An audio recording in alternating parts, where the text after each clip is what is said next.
Guy Hervé Kam ale lafasalikɛla Burkina Faso kabdi san damadamani a ye a ka cɛkɛda yɛlɛ ni ale tɔgɔ ko cabinet maître Kam et associé. Ayiwa o kɔfɛ Guy Hervé Kam ale fana ye politiki jɛnkulu dɔ ɲɛmaa ye ni ale ye mouvement changé servir et non se servir. Ayiwa a baara kɛ ni o ko fila ninnu ye. Tuma dɔ ayiwa an b'a ta komi n'a fɔ lafasalikɛla tuma dɔ fana ale ye politiki ɲɛmaa dɔ ye min ka jɛnkulu ye mouvement changé. Kare an y'a mɛn k'a fɔ ko maître Guy Hervé Kam ko a kɔni a kana bila la ni o ye ko a bila la. E bɛ mun kalama a koɲa la? I n'a fɔ aw y'a fɔ cogo min na Guy Hervé Kam kɔni finitigiw o ye ale labila kunun wulada fɛ. Ayiwa kabi tile fila kɔni anw tun bɛ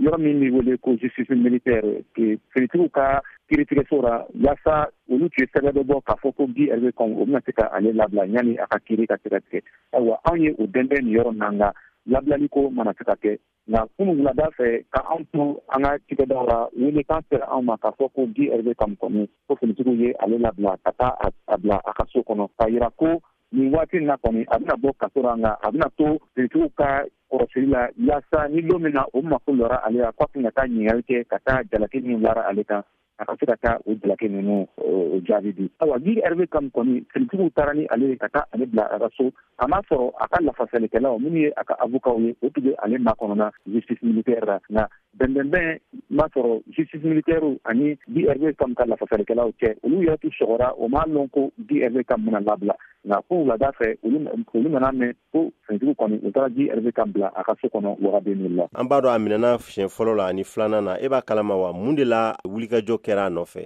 Ayiwa jalaki min ma bɔ a nɔ na o ye o jalaki kelen ye ko Guy Hervé Kam kɔni ko ale da bɛ yuruguyurugu ko dɔ la minnu ka kuntilenna ye ka se ka furancɛ fanga dafiri an bɛ wele ko déstabilisation du régime en place n'o ye furancɛ fanga ye. Ayiwa Guy Hervé Kam ka lafasalikɛlaw ko o ko ninnu bɛɛ kɔni o ye wuya de ye jalaki wɛrɛ ma fara a kan nka maaw y'a fɔ finitigiw y'a fɔ minnu bɛ sɛgɛsɛgɛli kɛra Guy Hervé Kam ka ko kan olu ko o ye Guy Hervé Kam ka telefɔni ani a ka ordinateur minɛ ka sɛgɛsɛgɛli kɛ olu kɔnɔ ko olu ye nɔ ye min b'a jira ko Guy Hervé Kam kɔni ale da tun bɛ ni mɔgɔ dɔw ye yaasa ka se ka dafirili kɛ furancɛ fanga ka taabolo kan. A ka nin koɲa in na est ce que an b'a kalama k'a fɔ ni Guy Hervé Kam a baarakɛɲɔgɔn dɔw walima a dɔnbaga dɔw fana minɛna a ka nin minɛni sen fɛ wa ni minnu fana sera ka bila wa walima a kelen dɔrɔn de tun don? I k'a dɔn k'a fɔ ko an bɛ waati min na i n'a fɔ sisan jalaki kɔni o lamin'o Guy Hervé Kam kelen de kan. Finitigiw minnu ye sɛgɛsɛgɛlikɛlaw ye ka bɔ justice militaire la olu m'a fɔ anw ɲɛna n'a sɔrɔla maa wɛrɛ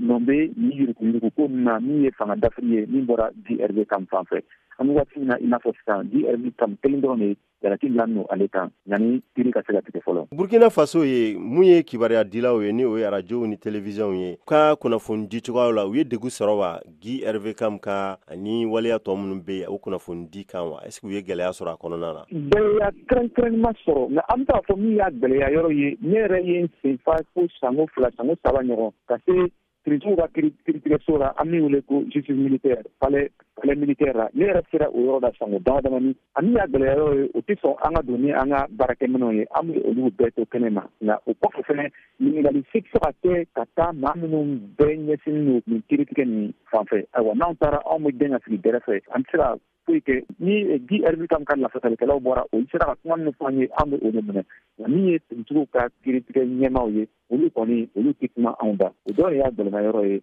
n'o tɛ gɛlɛma kɛrɛnkɛrɛnnen ma sɔrɔ Guy Hervé Kam ka ko la nka an bɛ se ka min fɔ fɛnɛ kunnafonidilaw kɔni olu wulila ka jɔ i n'a fɔ maa kelen. Mun ye Burkina Faso ka kiiriso ye a bilalen u bɔra ka laseli kɛ wa est ce que u ye fɛn fɔ? Ayiwa laseli foyi ma kɛ fɔlɔ nka anw ye min mɛn ayiwa an ka sɛgɛsɛgɛli la o ye ko Guy Hervé Kam ka ɲi ta ko minnu matarafa a ka bɔlen in na ayiwa min ye procureur militaire ale kɔni ma o walawala anw ye nka o ko ninnu bɛɛ walawala Guy Hervé Kam ka lafasalikɛlaw ani Guy Hervé Kam yɛrɛ ye o ko nin tɛ dɔwɛrɛ ye ko Guy Hervé Kam don bɛɛ sɔgɔma ani wula fɛ ale kan ka se finitigiw ka kiiritigɛso la an bɛ wele ko justice militaire yaasa ka se ka taa a tigɛnɔn bila sɛbɛn dɔ kan min b'a jira ko ale kɔni a bɛ Burkina Faso kɔnɔ ani a bɔlen don kaso kɔnɔ ka bila cogo min na n'an ko liberté provisoire kɔni a bɛ o ko ninnu matarafara o kɔfɛ fɛnɛ o yera ko Guy Hervé Kam ka mobili boli sɛbɛn an bɛ wele ko permis de conduire ani a ka dugutaga sɛbɛn min ye passeport ye olu kɔni o bɛɛ nɔminɛnen don finitigiw bolo o kɔfɛ fɛnɛ a yera ko Guy Hervé Kam ka soda kɔni